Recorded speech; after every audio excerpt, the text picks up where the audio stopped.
అండి. ఈరోజు మీకు నేను మంచి యూస్ఫుల్ టిప్స్ చూపిస్తున్నాను. పాత దువ్వెనలు చాలామంది పాడేస్తూ ఉంటారు. పాడేయకండి, చాలా యూజెస్ ఉన్నాయి. అలాగే నా ఛానల్ ఎవరైనా ఫస్ట్ టైం చూస్తున్నట్లయితే లైక్ చేయండి, షేర్ చేయండి, సబ్స్క్రైబ్ చేసుకోండి. ముందుగా వాటి ఉపయోగాలు ఏంటో చూపిస్తున్నాను. ముందుగా ఒక వేస్ట్ క్లాత్ కానీ లేదంటే పాత సాక్స్లు కానీ ఏదైనా తీసుకొని, ఇక్కడ నేను వైట్ తీసుకున్న రిజల్ట్ మీకు కనిపించడానికి మీరు ఏ కలర్ క్లాత్ అనేది కూడా తీసుకోవచ్చండి.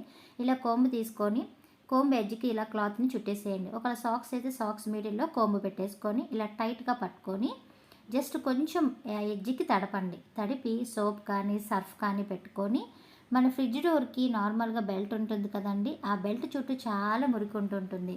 ఆ మురికి ఉన్నది చాలా ఈజీగా క్లీన్ చేసేయచ్చండి. చూపిస్తాను చూడండి ఒకసారి. ఇలా జస్ట్ తడుపుకొని ఎక్కువ వాటర్ పెట్టద్దు. ఎక్కువ వాటర్ పెట్టడం వల్ల ఏంటంటే ఆ డర్టీనెస్ అంతా ఫ్రిడ్జ్ అంతా కారుతుంది.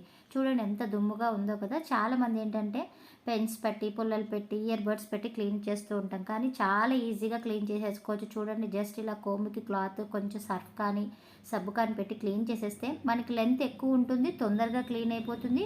ఫ్రిడ్జ్ డోర్ చుట్టూ కూడా క్లీన్ చేయండి. చూడండి ఫస్ట్ ఎంత మురికిగా ఉందో చూడండి, క్లీన్ చేసిన తర్వాత ఎలా ఉందో, ఎంత డస్ట్ వచ్చిందో చూసారా. ఈ క్లాత్ని తీసి పడేయచ్చు అనమాట. చాలా ఈజీ టెక్నిక్ అండి, మీరు కూడా ఒకసారి ట్రై చేయండి. అలాగే చూడండి ఎంత బాగా క్లీన్ అయిపోయిందో కదా. ఇలాగా వన్ వీక్ ఒకసారి క్లీన్ చేసుకుంటూ ఉండండి. అలాగే ఫ్రిడ్జ్ మనకి వర్క్ అవుతున్నప్పుడు లోపల డీప్ ఫ్రిడ్జ్లో వర్క్ అవుతుంటుంది కానీ కూలింగ్ అనేది రాదు.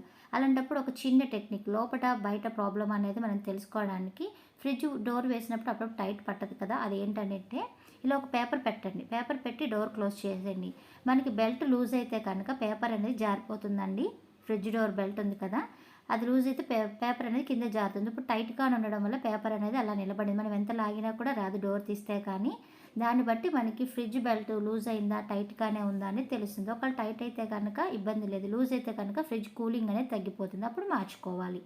అలాగే మనం డైలీ ఫ్రిడ్జ్ని పట్టుకొని మనము వంట చేస్తూ పిల్లలు తింటూ ఫ్రిడ్జ్ డోర్ని పట్టుకుంటూ ఉంటారు కదా, అలాంటప్పుడు అది జిడ్డుగా అయిపోతూ ఉంటుంది. అలా జిడ్డుగా అయిపోయినప్పుడు ఏం చేస్తారంటే, అయితే మనం 1 వీక్ ఒకసారి క్లీన్ చేసుకున్నప్పుడు అంత మురిగ్గా ఉండదు. ఎక్కువ రోజులు అప్పుడప్పుడు మనం క్లీన్ చేయడం మర్చిపోయి చాలా రోజులు ఉంచేస్తూ ఉంటాం కదా, అప్పుడు కొంచెం లెమన్ బేకింగ్ సోడా వేసి ఇలా రుద్దితే తొందరగా క్లీన్ అయిపోతుంది. ఒక లేదు అంటే కనుక కొంచెం సర్ఫ్ తీసుకొనైనా ఒక రఫ్గా ఉన్న స్క్రబ్ తీసుకొని క్లీన్ చేసుకున్నా కూడా చాలా ఈజీగా క్లీన్ అయిపోతుందండి. చూడండి మాది కొంచెం పాత ఫ్రిడ్జ్ అవడంతో మీకు చుట్టూ అంతా కూడా కలర్ పోయింది, అంతే తప్పించి క్లీన్గా లేకపోవడం ఏం కాదు. ఇలా క్లీన్ చేసిన తర్వాత ఒక వేస్ట్ క్లాత్ తీసుకొని కొంచెం తడిపేసి క్లీన్ చేసేసేయండి. చాలా ఈజీగా క్లీన్ అయిపోతుందండి. ఈ టిప్ కూడా మీకు బాగా నచ్చుతుంది అనుకుంటున్నాను. అలాగే ఫ్రిడ్జే కాకుండా మనకి విండోస్ అలాగే మిర్రర్ ర్యాక్స్ ఉంటాయి కదా, ఆ ర్యాక్స్లో కూడా ఇలా డస్ట్ ఫామ్ అయిపోతుంది. దీన్ని కూడా తీయడం చాలా కష్టం. అయితే ఇప్పుడు చాలామంది అంటే జెల్స్ చూపిస్తున్నారు, జెల్ పెట్టి ఇలా తీసేస్తే వచ్చేస్తుంది. అంత కాస్ట్ పెట్టి కొనే బదులు ఇంట్లో ఉన్న వాటితోనే చాలా ఈజీగా క్లీన్ చేసేసుకోవచ్చు. ఇలాగే కోంబికి క్లాత్ పెట్టేసి క్లీన్ చేసేసేయండి, చాలా ఈజీగా క్లీన్ అయిపోతుందండి. డస్ట్ కూడా తొందరగా తీసేయచ్చు. మీకు ఏ టిప్ నచ్చిందని కింద కామెంట్స్లో తెలియచేయండి.